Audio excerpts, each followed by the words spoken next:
Here we are in el Valle de la Samaria, or the Valley of the Samaria. And here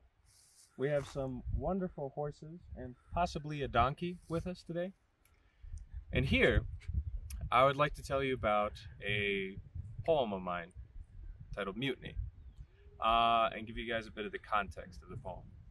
So when I was about 15, 16 years old, I read the poem Prometheus Unbound by Percy Shelley. And I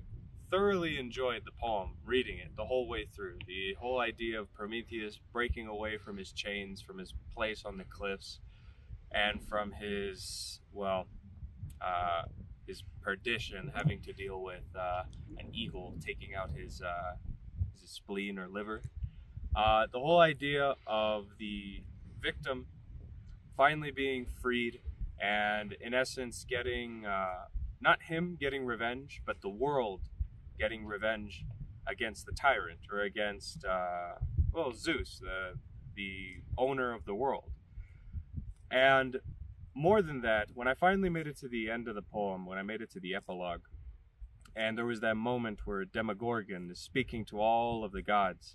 having cast Zeus into Tartarus or into the pits, there are moments there where he is praising the beauty and the greatness of the Titan Prometheus, and just in general talking about love and joy overtaking the world, that it inspired me. It hit me right here in the heart. And after reading that, I started thinking about the whole story of Prometheus, where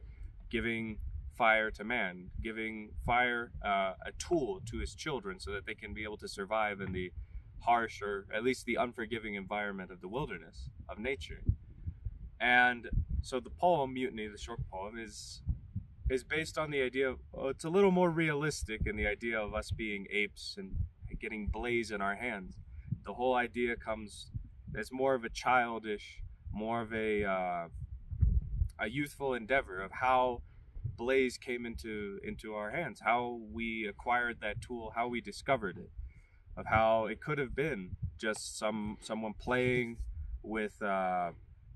sticks, some crazy Neanderthal or crazy Cro-Magnon, or even a child just skipping flint, skipping a stone and seeing the sparks. And those very sparks, in whatever situation it was, and all the different tribes that were around the world, or at least in Africa,